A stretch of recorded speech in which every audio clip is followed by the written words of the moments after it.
ప్రపంచవ్యాప్తంగా ఈరోజు రక్షాబంధన్ ఈ పండుగను చాలా అంగరంగ వైభవంగా అందరూ జరుపుకుంటున్నారు.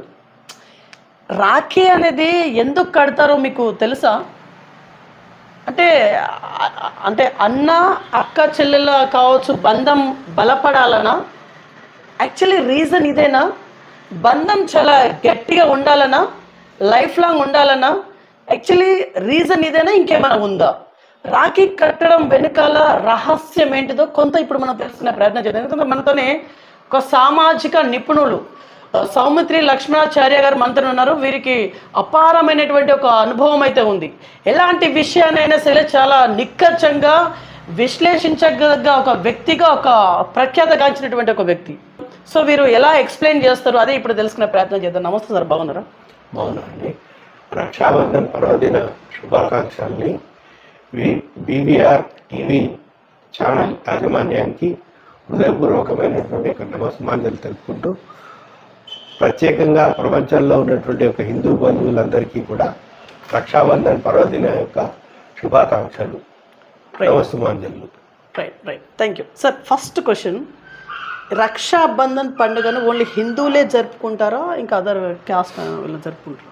ప్రపంచంలో ఉన్నటువంటి యొక్క భారతీయులందరూ కూడా, హిందూ ధర్మంలో ఉన్నటువంటి యొక్క అందరూ సోదరులు కూడా ఈ సోదరమణిల మధ్య ఉండబడేటువంటి యొక్క ఆత్మీయ సంబంధానికి ప్రతీకగా ఈ రక్షాబంధన్ కార్యక్రమం అనేటువంటిది జరుపుకోవడం జరుగుతుంది. అయితే శ్రావణ మాసం లోపల వచ్చేటువంటి యొక్క శ్రవణ నక్షత్రంతో కూడుకున్నటువంటి యొక్క పౌర్ణమి రోజు వచ్చేటువంటి యొక్క దినాన్ని మనం శ్రావణ పౌర్ణిమగా జరుపుకుంటాం. కేవలం శ్రావణ పౌర్ణిమ అనేటువంటిది ఏదైతే ఉందో మనకు పురాణాల నుంచి కూడా, ఆది నుంచి కూడా వస్తున్నటువంటి యొక్క ఇది మనకు వేదకాలం నుంచి కూడా ఉన్నటువంటి యొక్క అంశం. ఎందుకు ఈ అంశం చెప్తున్నానంటే, మనకి ఏనబద్ధో బలిరాజా దానవేంద్రో మహాబలః ఈ విధమైనటువంటి యొక్క శ్లోకం ఏదైతే ఉందో మనకు అనుచానంగా వస్తున్నటువంటి రక్షే మాచల మాచల అంటే విశ్వం లోపల ఇంద్రుడు అనేటువంటి ఒక వ్యక్తి ఎవరైతే ఉన్నారో ఆయన ప్రపంచానికి ఒక రాజు లాంటి వ్యక్తి, వేద ప్రామాణికంగా. అట్లాంటి ఇంద్రుడి పైన రాక్షసులు విజయం సాధించినప్పుడు మళ్ళీ ఇంద్రుడు రాక్షసులపైన యుద్ధం ప్రకటించడానికి వెళ్ళే ముందు ఇంద్రుడి యొక్క భార్య అయినటువంటి యొక్క శచీదేవి ఇంద్రుడికి రక్ష కట్టి నువ్వు యుద్ధానికి వెళ్ళి జయించి తిరిగి రమ్మనమని వీర తిలకం దిద్దుతూ వీర కంకణం కట్టినటువంటి ఒక రోజుని శ్రావణ పౌర్ణిమగా మనం జరుపుకుంటాం. ఓకే, అంతేకాదు మనకి రకరకాలైనటువంటి యొక్క దేశంలో ఉన్నటువంటి యొక్క కథలలో, పురాణాలలో కనుక తీసుకున్నట్టయితే ఈరోజు హయగ్రీవ జయంతి కూడా, అంటే విద్యకు ఆది పురుషుడైనటువంటి యొక్క హయగ్రీవ స్వామి జన్మించినటువంటి ఒక రోజు కూడా ఇదే శ్రావణ పౌర్ణిమ రోజు. ఇది రెండవ ప్రాశస్త్యం. మూడవ ప్రాశస్త్యం ఏంటంటే, మామూలుగా ఇంతకుముందు వేద విద్యను అభ్యసించడానికి అని చెప్పేసి గురుకులాలు ఉంటుండేటివి. సో ఈ గురుకుల వ్యవస్థలో అప్పుడు ఎవరైతే అక్కడికి వెళ్ళి చదువుకోవాలనేటువంటి యొక్క పిల్లలు ఎవరైతే ఉంటారో 6 సంవత్సరాల ప్రాయం దాటినటువంటి వ్యక్తులకి ఉపనయనం చేసి, ఉపాకర్మ చేసి, వారికి ఈ యొక్క జంధ్యంని ఉపవీతం అంటాం, ఆ ఉపవీతమును ధరింపజేసి గాయత్రి ఉపదేశించి ఆ గాయత్రి మంత్రోపదేశం అర్హత పొందినటువంటి ఒక వ్యక్తులని తెల్లారలేదు మర్నాడు విధియ రోజు తీసుకువెళ్ళి గురుకులాల్లో జాయిన్ చేసేటువంటి ఒక పద్ధతి మనకు అనుచానంగా వస్తున్నటువంటి ఒక పద్ధతి. అదేవిధంగా కనుక తీసుకున్నట్టయితే, చారిత్రకంగా కనుక తీసుకున్నట్టయితే, భారతదేశాన్ని దండయాత్ర రావడానికి అలెగ్జాండర్ ఎప్పుడైతే భారతదేశం మీదకి దండయాత్రకు వచ్చాడో అతను భారతదేశం యొక్క చివరి సరిహద్దులలో ఉన్నటువంటి యొక్క పురుషోత్తముడి చేతిలో ఓడిపోతాడు. ఓడిపోయిన తర్వాత ఆ ఓడిపోయేటువంటి యొక్క క్రమంలో ఈ యొక్క అలెగ్జాండర్ యొక్క భార్య ఎవరైతే రుక్సానా ఉందో ఆవిడ వెళ్ళి పురుషోత్తముడి చేతికి రాఖీ కడుతుంది. దేని గురించి రాఖీ కడుతుందంటే, అన్నయ్య, సోదరా, నా భర్తని కాపాడు, నా పసుపు కుంకుమ వాళ్ళను నిలబెట్టు అని చెప్పేసి కడితే, అప్పుడు పురుషోత్తముడు అలెగ్జాండర్కి, ఆ రుక్సానాకి ఆశ్వాసన ఇస్తాడు. ఆ విధంగా చారిత్రకంగా సంపడానికి కరవాలమెత్తినటువంటి యొక్క పురుషోత్తముడి యొక్క చేతికి ఉన్నటువంటి యొక్క ఆ రక్షణ చూసి వెంటనే ఆ చెల్లెలకి ఇచ్చినటువంటి ఒక మాట ప్రకారంగా అలెగ్జాండర్ని అక్కడి నుంచి యుద్ధ భూమిలో నుంచి పారిపోయేటట్టుగా చేసినటువంటి వ్యక్తి పురుషోత్తముడు. అంటే ఈ విధంగా మనకి వేదకాలం నుంచి పురాణాలలో, అదేవిధంగా బలిచక్రవర్తికి సంబంధించినటువంటి ఒక కథ కూడా ఉంది. సో ఈ రకంగా మనకు పురాణ పరంగా కానివ్వండి, లేకపోతే చారిత్రక పరంగా కానివ్వండి, లేకపోతే సామాజిక పరంగా ఒకవేళ తీసుకున్నట్టయితే, ఒకే తల్లి సంతానమైనటువంటి యొక్క అన్నదమ్ముల మధ్యలో, అక్క చెల్లెళ్ళ మధ్యలో, ఆడబిడ్డల మధ్యలో ఆత్మీయత, అనురాగము, ప్రేమ, వాత్సల్యము, కరుణ, కారుణ్యము ఉండాలనేటువంటి యొక్క ఉద్దేశంతో సంవత్సరానికి ఒక్కసారైనా కూడా ఆ ఆడబిడ్డ తన యొక్క తల్లిగారింటికి వచ్చి ఆ అన్నకి కానీ తమ్ముడికి కానీ ఆ చెల్లెలు అక్క వచ్చి రాఖీ, రక్షాబంధన్ కట్టి వాళ్ళకి ఆశీస్సులు ఇచ్చేటువంటి ఒక పండగ కూడా రక్షాబంధన్ యొక్క ఉత్సవం. అంటే అన్న చెల్లెలకి దీవెనలు ఇస్తుంది. అదే అన్నకి చెల్లెలు రక్ష కడితే చెల్లెలకి దీవెనలు ఇస్తాడు అన్నయ్య. అంటే అక్కడేమో అక్కయ్య తమ్ముడికి దీవెనలు ఇస్తుంది, ఇక్కడేమో అన్నయ్య చెల్లెలకి దీవెనలు ఇస్తాడు. అదేవిధంగా ఇక్కడ తమ్ముడు అక్కయ్యకి పాదాలకి నమస్కరిస్తాడు, అక్కడ చెల్లెలు అన్నయ్య పాదాలకి నమస్కరిస్తుంది. కానీ వీటి మధ్యలో ఉండేటువంటి ఒక పరస్పరమైనటువంటి ఒక అనురాగము, ఆప్యాయత, వాత్సల్యము, కరుణ, జాలి ఇవన్నీ ఏదైతే ఉన్నాయో, ఒక రకంగా చెప్పాలంటే వాళ్ళ మనసులలో ఏ రకమైనటువంటి ఒక కల్మషం లేకుండా సంవత్సరానికి ఒక్కసారైనా కూడా ఒక తల్లి సంతానమైనటువంటి యొక్క వాళ్ళందరూ కూడా ఒకే దగ్గరికి ఆత్మీయంగా చేరి జరుపుకునేటువంటి ఒక సోదర భావంతో కూడుకున్నటువంటి ఒక పండగ ఈ రకమైనటువంటి ఒక రక్షాబంధన్ పండగ. ఓకే సార్, ఇప్పుడు మీరు పురాణాలను బేస్ చేసుకొని అన్ని చెప్పిళ్ళు. మరి రక్షాబంధన్ కట్టిన తర్వాత, అంటే సోదరి కావచ్చు, అక్క కావచ్చు, చెల్లి కావచ్చు, కట్టిన తర్వాత కట్టించుకునేటువంటి అన్న కావచ్చు, తమ్ముడు కావచ్చు, రిటర్న్ గిఫ్ట్గా ఇప్పుడు మనం చూస్తున్నాం డబ్బులు ఇస్తూ ఉన్నారు. పురాణాల్లో కూడా అట్లా ఏమైనా ఇచ్చిల్లా? అది సాంప్రదాయం ఎక్కడ అసలు ఇది? అంటే జనరల్గా ఏంటంటే అన్న చెల్లెలకి కానీ లేకపోతే తమ్ముడు అక్కకి కానీ ఆశ్వాసన ఇవ్వడం, అంటే ఒక రకంగా భరోసా కాన్ఫిడెన్స్ ఏదైతే ఉందో, నేను నీకున్నాను, నీవు నాకు. ఎందుకంటే ఈ యొక్క తల్లిగారింట్లో ఏ కార్యక్రమం జరిగినా కూడా ఆడబిడ్డ వస్తుంది, ఆడబిడ్డ వచ్చి కాలు మన గడప కడుగుతుంది. అదేవిధంగా కూరాడ దగ్గర కానీ కుండ దగ్గర కానీ తను చేసుకునేటువంటి యొక్క ఏ కార్యక్రమం కానీ, అది గృహప్రవేశమైనా లేకపోతే ఏ రకమైనటువంటి యొక్క శుభకార్యమైనప్పటికీ కూడా ఆడబిడ్డ వచ్చి మంగళహారతి పడుతుంది. దేని గురించి? దీవెనలు ఇవ్వడం. అంటే చల్లగా ఉండాలి ఓ భగవంతుడా, ఓ దేవుడా, నా అన్నని కానీ నా తమ్ముడిని కానీ చల్లగా చూడమని చెప్పేసి, నా అన్న తమ్ముడి యొక్క కుటుంబం ఏదైతే ఉందో, నా తల్లిగారి కుటుంబాన్ని చల్లగా చూడమని చెప్పేసి ఏదైతే ఆడబిడ్డలు ఇచ్చేటువంటి యొక్క ఆశీర్వచనం ఏదైతే ఉందో, ఆశీర్వచన పూర్వకంగా వాళ్ళు ఇచ్చేటువంటి యొక్క దీవెనలు వీళ్ళకి కొండంత బలాన్ని ఇస్తాయి. అయితే ఇంటికి వచ్చినటువంటి ఒక ఆడబిడ్డను ఒట్టి చేతులతో పంపించడం అనేటువంటిది మనకు ఆనవాయితీ లేదు. అందుగురించే మన దగ్గర ఏంటంటే సారే అనేటువంటి ఒక ప్రథ ఉంది. అంటే పెళ్లి చేసుకొని వెళ్ళినటువంటి ఒక ఆడబిడ్డని మళ్ళీ మన ఇంటికి పిలిచి వాళ్ళకి, అంటే మన తల్లిగారింట్లో ఉన్నటువంటి ఒక ఔదార్యాన్ని, ఆ ఆడబిడ్డకి ఉండేటువంటి ఒక అవసరాలని తీర్చేటువంటి ఒక అకేషన్ ఇది. కాబట్టి అది ఆడంబరాలకో లేకపోతే దేనికో వెళ్ళి చేసేటువంటి ఒక అది కాదు. ఆత్మీయంగా హృదయం నుంచి వచ్చేటువంటి ఒక ప్రతిస్పందన, ఆ ప్రతిస్పందనకు అనుగుణంగా అది రిటర్న్ గిఫ్ట్ అనేటువంటి ఒక మాట ఇప్పుడు వచ్చింది. కానీ మనకు అనుచానంగా వస్తున్నటువంటిది ఏంటంటే ఆడబిడ్డ ఇచ్చినటువంటి ఒక ఆశీస్సులకి మనం మంగళప్రదంగా వారికి సారే ఇవ్వడం కానీ, లేకపోతే ఏ రకమైనటువంటి ఒక బహుమానాలు ఇవ్వడం కానీ, అది మనకు వస్తున్నటువంటి ఒక ఆచారం. ఇది సాంప్రదాయం. కాబట్టి ఈ ఆచారాన్ని, సాంప్రదాయాన్ని కమర్షియలైజేషన్ జరగకుండా చూసుకోవాల్సినటువంటి ఒక బాధ్యత కూడా హిందూ సమాజం మీద ఉంది. ఇప్పుడు ఆచారం అని మీరే అంటున్నారు, అంటే ఇట్లా ఇవ్వడం అనేది ఆచారం, శారీస్ రూపంలో కావచ్చు, ఇది గిఫ్ట్ రూపంలో కావచ్చు, ఏదైనా ఆచారం అని మీరే అంటున్నారు. ఇన్ కేస్ ఇవ్వకపోతే ఎప్పుడైనా కూడా మనకు భారతదేశం లోపల ఉన్నటువంటి గొప్పతనం ఏంటంటే ఆడబిడ్డ ఇంటికి వచ్చినప్పుడు మనకు కలిగినంత, అంటే మన స్తోమతను బట్టి మనం తప్పకుండా ఆడబిడ్డలని సంతోషంగా ఉంచడానికి అని చెప్పేసి ఏదో ఒకమైనటువంటి యొక్క ప్రతిస్పందనను మనం తెలుపుతాం. ఎందుకంటే ఆడబిడ్డ మనకి వచ్చి తను రక్ష కట్టి మంగళహారతి ఇచ్చి తిలకం దిద్ది నోట్లో స్వీట్ పెడుతుంది.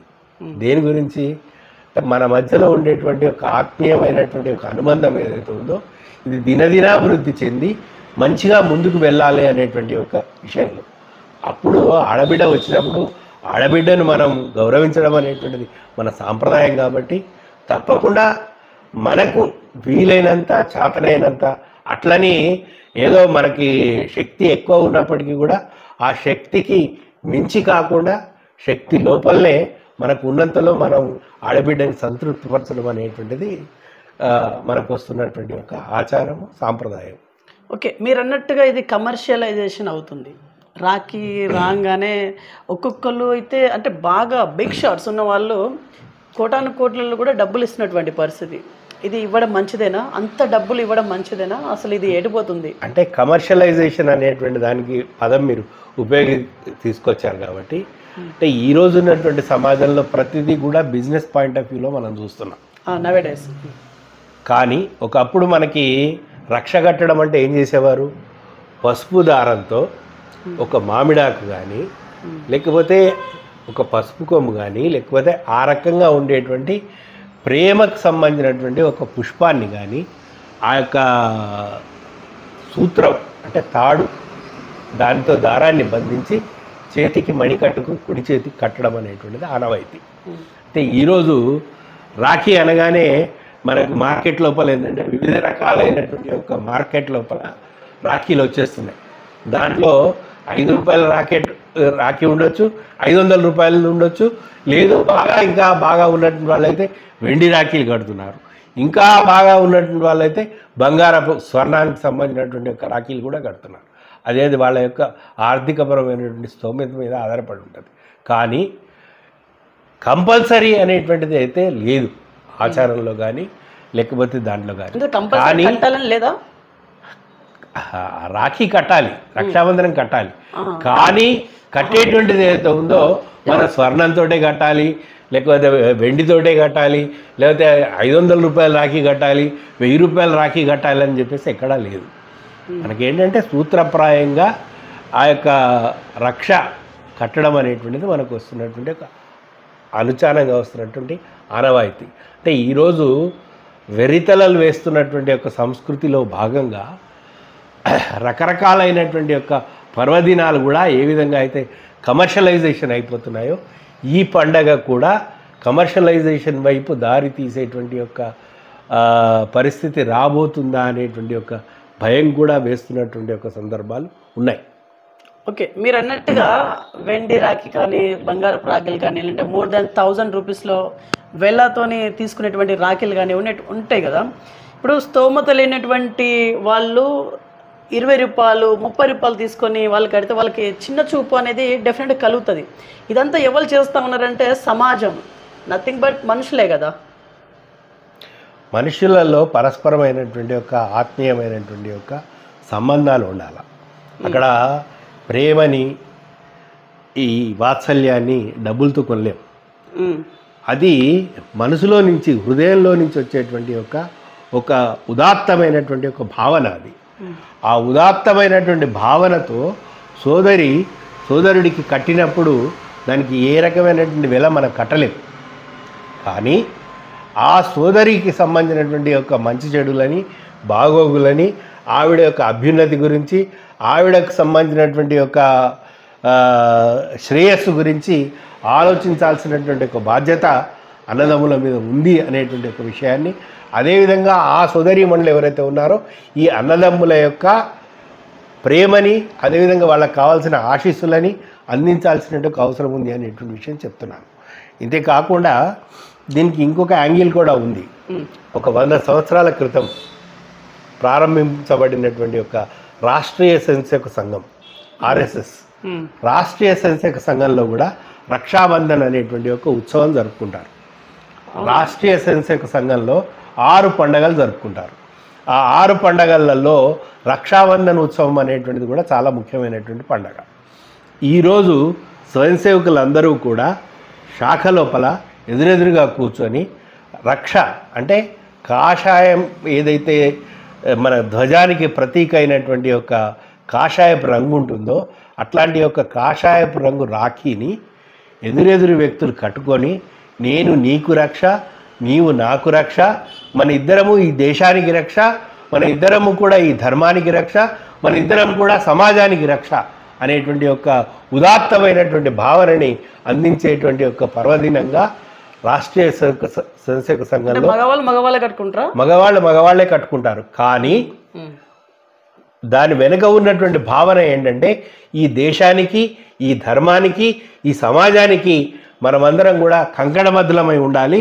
ఈ దేశానికి ఏ రకమైనటువంటి విపత్తు వచ్చినప్పటికీ, ఈ దేశానికి ఏ రకమైనటువంటి ఆపద వచ్చినప్పటికీ, ఈ దేశానికి ఏ రకమైనటువంటి ఒక అవసరం వచ్చినప్పటికీ కూడా నీవు నేను సోదరభావంతో కలిసి మనమంతా ఈ సమాజానికి, ఈ దేశానికి రక్షగా నిలబడదామనేటువంటి ఒక ప్రతిజ్ఞ తీసుకునేటువంటి ఒక రోజు కూడా రక్షాబంధన్ అనేటువంటి ఒక ఉత్సవం జరుగుతుంది. అందుగురించే ఈరోజు మనకు తెలిసి చాలా సంస్థల లోపల, అంటే సపోజ్ అఖిల భారతీయ విద్యార్థి పరిషత్ ఉంది, అది విద్యార్థులలో పనిచేసేటువంటి ఒక సంస్థ. సో అఖిల భారతీయ విద్యార్థి పరిషత్కి సంబంధించినటువంటి ఒక కార్యకర్తలు ఎవరైతే ఉన్నారో వివిధ కళాశాలల లోపలికి వెళ్ళి ఆ కళాశాలలో ఉండేటువంటి ఒక సోదరీమణులకు రక్షలు ఆ కళాశాలలో ఉండేటువంటి ఒక సోదరీమణులచే సోదర భావంతో ఆ కళాశాలకు సంబంధించినటువంటి ఒక విద్యార్థులకు కట్టినప్పుడు వాళ్ళ మధ్యలో ఒక పరస్పరమైనటువంటి ఒక సోదర భావాన్ని పెంపొందించడానికి కూడా ఆ రకంగా ప్రయత్నం చేయడం జరుగుతుంది. ఇంతేకాదు మన దేశం లోపల ఉండబడేటువంటి చాలామంది ఆడబిడ్డలు బార్డర్కు వెళ్ళి బార్డర్లో ఉండేటువంటి ఒక సైనికులు ఎవరైతే ఉన్నారో వాళ్ళకి, అదేవిధంగా మన దేశానికి ఇంటర్నల్ సెక్యూరిటీ ఇస్తున్నటువంటి ఒక పోలీస్ విభాగం కానీ రకరకాలైనటువంటి ఒక రక్షణ వ్యవస్థలో ఉండేటువంటి ఒక ఎవరికైనప్పటికీ కూడా వెళ్ళి రక్ష కట్టి మీరు మమ్మల్ని ప్రొటెక్ట్ చేస్తున్నారు, మీకు మేము ఆశీస్సులు ఇస్తున్నాము, మీకు మంగళాశాసనాలు ఇస్తున్నాము, మీరు చక్కగా చల్లగా ఉండి మా కుటుంబాలందరినీ రక్షిస్తున్నందుకు మీకు మా యొక్క దీవెనలు అని చెప్పేసి కూడా ఇది సమాజంలో వస్తున్నటువంటి ఒక మార్పులకు సంకేతం. ఎందుకంటే యుద్ధంలో పనిచేసేటువంటి ఒక సైనికుడికి కేవలం ఒక ఆత్మీయత, అనురాగం ఏదైతే ఉందో, నా వెనక ఇంతమంది ఉన్నారు, నా ప్రజలందరూ కూడా నాకు ఆత్మీయతను పంచుతున్నారు, నాకు సోదర భావాన్ని పంచుతున్నారు అనేటువంటి ఒక ఉదాత్తమైనటువంటి ఒక ఉత్కృష్టమైనటువంటి ఒక స్ఫూర్తి తీసుకొని ఈ సమాజానికి, ఈ దేశానికి సేవ చేసేటువంటి ఒక భాగ్యంగా భావిస్తూ ఆ సైనికుడి యొక్క తల ఎత్తుకునే చేసేటటువంటి ఒక పండగ కూడా రక్షాబంధన్. అంతేకాదు మన దగ్గర ఉండబడినటువంటి సోదరీమణులు వెళ్ళి మన తిరంగా జెండాకు కూడా కడతారు. అదేవిధంగా మన యొక్క కాషాయ పతాకం ఏదైతుందో దానికి కూడా కడతారు. దాని యొక్క అర్థం ఏంటంటే దేశానికి, ధర్మానికి, సమాజానికి ఎప్పుడెప్పుడైతే ఏదైతే అవసరం వస్తుందో ఆ అవసరాన్ని తీర్చడానికి ఈ సమాజం సంసిద్ధమై ఉంటుంది అని ఒక ఆశ్వాసన, ఒక రకమైనటువంటి ఒక ప్రతిజ్ఞ, ఒక రకమైనటువంటి ఒక మన లోపల ఉండబడేటువంటి భావనని బయటికి ఎక్స్ప్రెస్ చేసేటువంటి ఒక విధానమే ఈ రక్షాబంధన్ యొక్క మహోత్సవం. ఓకే సార్, ఇప్పుడు పురాణాల్లో రాఖీ ఎవరు ఎవరికి కట్టారు, కట్టడం వల్ల ఎవరు ఎవరిని చంపకుండా వదిలిపెట్టారు? సింపుల్గా చెప్పండి దీన్ని. ఇంతకుముందే చెప్పాను నేను. సింపుల్గా చెప్పండి, సింపుల్గా. ఇంద్రుడు ఎప్పుడైతే రాక్షసుల చేత ఓడింపబడ్డాడో అట్లాంటి యొక్క ఇంద్రుడు మళ్ళీ రాక్షసులు అంటే దేవతలకు రాజు ఇంద్రుడు. ఆ ఇంద్రుడు వెళ్ళి మళ్ళీ రాక్షసుల మీద విజయాన్ని కాంక్షించడానికి అని చెప్పేసి విజయం కొరకు వెళ్తూ ఉంటే ఇంద్రుడి యొక్క భార్య అయినటువంటి యొక్క శశిదేవి ఏనబద్ధో బలిరాజ దానవేంద్రో మహాబల అనేటువంటి యొక్క ఈ శ్లోకాన్ని చెప్తూ రక్షే మాచల మాచల అని వీరతిలకం దిద్ది అదేవిధంగా ఈ యొక్క రక్షాసూత్రాన్ని తన యొక్క కుడి చేతి కంకణానికి కట్టి ఆ భర్తని ఇంద్రుడిని ప్రేరేపించి యుద్ధానికి పంపించినటువంటి మహోత్కృష్టమైనటువంటి యొక్క సందేశం ఈ యొక్క రక్షాబంధన్కి సంబంధించినటువంటి యొక్క పురాణాల్లో ఉన్నటువంటి ఒక ప్రాశస్త్యం. అదేవిధంగా బలిచక్రవర్తికి సంబంధించినటువంటి యొక్క దాంట్లోపల కూడా ఈ యొక్క మన రక్షాబంధన్కి సంబంధించినటువంటి యొక్క ప్రాముఖ్యత మనకు ఉన్నటువంటి యొక్క అంశం. ఓకే, ఇప్పుడు మరి వీళ్ళ పరిస్థితి ఏంటిది? అన్న కావచ్చు, తమ్ముడు కావచ్చు, వాళ్ళకి చెల్లెలు కానీ అక్కలు కానీ ఉండరు. మరి వీళ్ళ పరిస్థితి ఏంటిది? వీళ్ళు ఖచ్చితంగా కట్టించుకోవాలా వద్దా? సమాజంలో మనకి అన్నా చెల్లెలు అంటే సొంత ఒకే తల్లి కడుపులో పుట్టినటువంటి ఒక పిల్లలు అనేటువంటి ఒక భావన ఒకటి ఉన్నప్పటికీ కూడా చిన్నమ్మ పిల్లలు ఉంటారు, పెద్దమ్మ పిల్లలు ఉంటారు, లేకపోతే పెదనాన్న పిల్లలు ఉంటారు, చిన్నాన్న పిల్లలు ఉంటారు. ఆడబిడ్డ వరుస అయ్యేటువంటి యొక్క ఎంతోమంది మనకు సమాజంలో ఉంటారు. అంతేకాదు మనకి ఏ రకంగానైనా సహాయం చేసినటువంటి ఒక మన పక్కింటి వాళ్ళు కావచ్చు, లేకపోతే మనకు సోదర భావంతో పెనవేసుకున్నటువంటి ఒక బంధం ఉన్నటువంటి యొక్క ఆ భావన అనేది చాలా ముఖ్యం. అక్కడ సొంత అక్క చెల్లెళ్ళు కనుక లేకపోయినట్టయితే ఆ అన్నదమ్ములు ఎవరైతే ఉన్నారో మిగతా వాళ్ళకి సంబంధించినటువంటి యొక్క సమాజంలో ఉన్నటువంటి యొక్క ఆడబిడ్డలు వచ్చి కట్టడం అనేటువంటిది మన దగ్గర జరుగుతున్నటువంటి ఒక ఆచారం. ఓకే, మీరు ఇప్పుడు ఫైనల్లీ మీరు ఇచ్చే మెసేజ్ ఏంటిది? ఇది కమర్షియల్ వైపు దారి తీయబోతుంది అనే భయం కలుగుతుందని మీరే అన్నారు. ఫైనల్లీ అసలు మీరేం చెప్పాలనుకుంటున్నారు? ఎందుకు నేను కమర్షియల్ అనే విషయం మాట్లాడాలంటే భారతదేశం లోపల ప్రతిదీ రోజు కూడా ఒక పండగే, ప్రతిరోజు కూడా ఒక పర్వదినమే.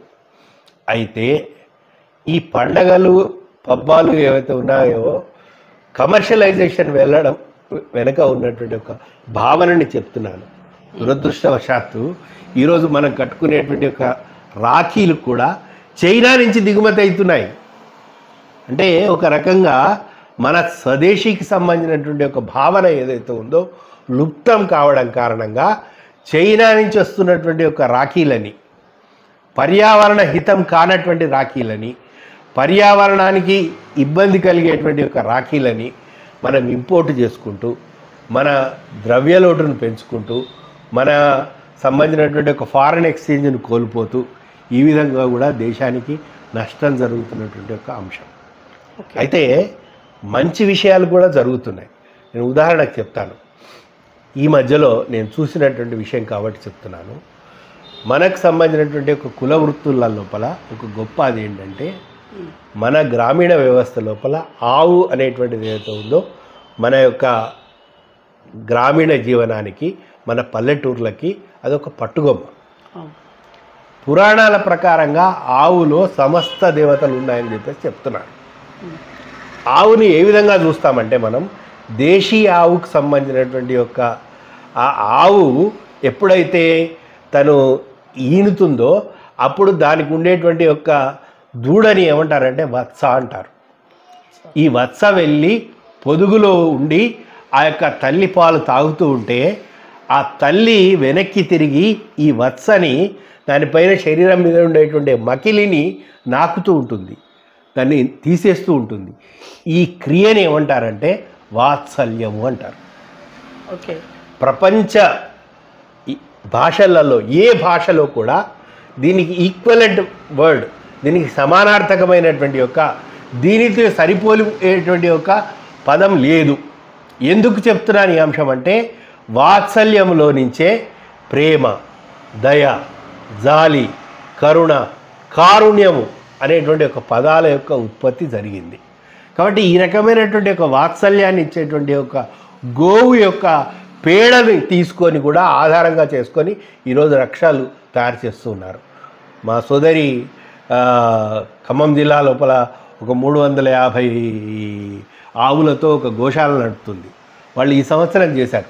ఒక మా సోదరేనే కాదు, దేశంలో చాలామంది కూడా ఈ ఆవు పేడతో కూడుకున్నటువంటి పర్యావరణ హితమైనటువంటి ఒక రాఖీలను కూడా తయారు చేస్తున్నారు. ఆవు పేడతో ఎలా సాధ్యమవుతుంది? ఆవు పేడతో తయారు చేశారు, నాకు పంపించారు. సో ఆ రకమైనటువంటి ఒక రాఖీని నేను ఈరోజు కట్టుకోబోతున్నాను. అంటే వాటర్ పడితే మరి ఎట్లా?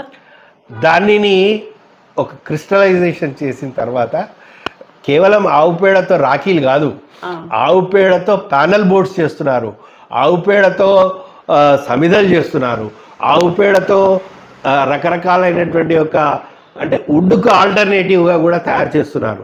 అంటే మిక్సింగ్ ఆఫ్ కొన్ని రకాలైనటువంటి ఒక మిశ్రమాలను కలిపి రకరకాలైనటువంటి ఒక గో ఆధారితమైనటువంటి ఒక పదార్థాలను కూడా తయారు చేస్తున్నారు. ఎందుకు చెప్తారని అంశం అంటే ఈరోజు ప్రపంచంలో పర్యావరణం అనేటువంటిది ఒక పెద్ద సబ్జెక్ట్గా మారిపోయింది.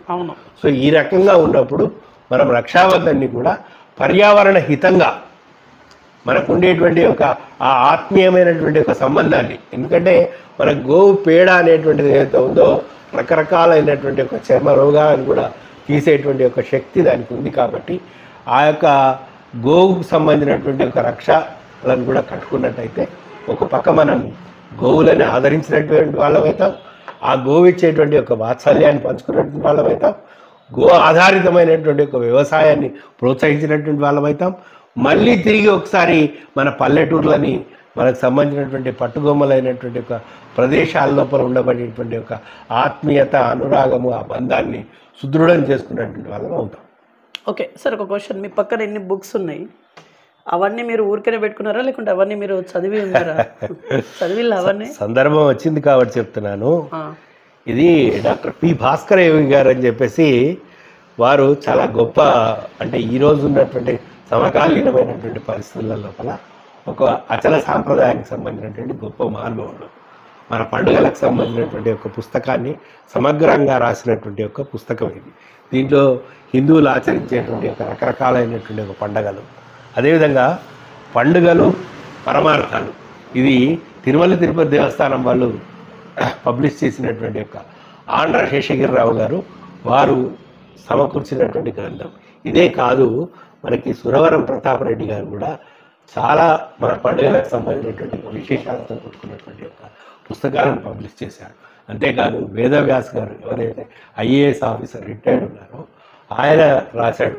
అదేవిధంగా అవర్ ఫెస్టివల్స్ అనేటువంటి ఒక పుస్తకాలు, అంటే మన పండుగల యొక్క ప్రాశస్త్యాన్ని, పరమార్థాన్ని, మనకి అంటే లుప్తమైపోతున్నటువంటి యొక్క భావనని మళ్ళీ అందించడానికి హిందూ సమాజంలో ఉండేటువంటి యొక్క ఎందరో పెద్దలు, కవులు, కళాకారులు, రచయితలు రకరకాలైనటువంటి ఒక మాధ్యమాల ద్వారా, సామాజికమైనటువంటి ఒక మాధ్యమాల ద్వారా, ఈరోజు మీ మాధ్యమంగా అంటే మీ టీవీ న్యూస్ ఛానల్ మాధ్యమంగా ఈ యొక్క రక్షాబంధన్ యొక్క ప్రాశస్త్యాన్ని, ప్రాముఖ్యాన్ని జనబాహుళ్యం లోపలికి ప్రజలందరికీ అర్థమయ్యేటట్టుగా, ఇంతకుముందు రాగానే మా మిత్రుడు అడిగినట్టుగా దీని యొక్క పరమార్థాన్ని, దీని వెనుక ఉన్నటువంటి ఒక నిగూఢమైనటువంటి భావనని, దీని వెనుక ఉండబడేటువంటి యొక్క అంతరార్థాన్ని మనకు అందించేటువంటి యొక్క ఎందరో మహానుభావులు ఉన్నారు.